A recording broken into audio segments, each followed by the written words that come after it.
Mr. Agnew. Thank you. Well, I can agree with some of this report, particularly it criticises the way that Pillar 1 effectively rewards land ownership. And so people just occupy our own land to get a subsidy. I can support that. I really couldn't support the fact that this committee wants to put pressure on member states to change land ownership regulations. That is up to the member state. I like the idea of a retirement fund, for want of a better word. I've mentioned it here before.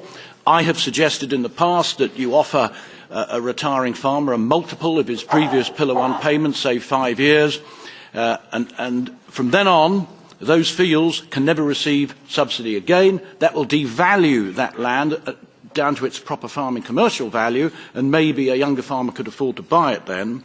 The idea of a business plan assessment by the EU, I'm not confident in the EU's ability to assess finances. They frequently go over their own budget here. That's a territory they should avoid. As far as compulsory training goes, well, anyone wanting to come into farming should get themselves trained. But if you have an assessment based on ticking boxes, that is actually regarding farming as a profession and not a trade. Farming is a trade. It isn't a profession, but I often hear it described as a profession in this room.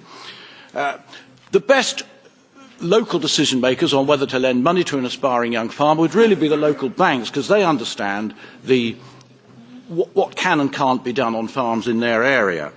And I would like to see the public money used as a way of guaranteeing a loan. It would be capped, of course, but the younger farmer just does not have the assets to borrow against, and if the government can guarantee, put that, what's the word, I can't forget it now, security.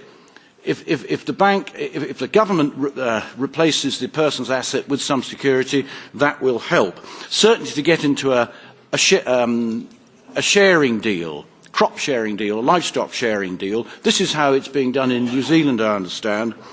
Finally, Chairman, residential difficulties. Often a farmer won't retire because he hasn't got nowhere to go to, and having easier planning regulations would help. Thank you.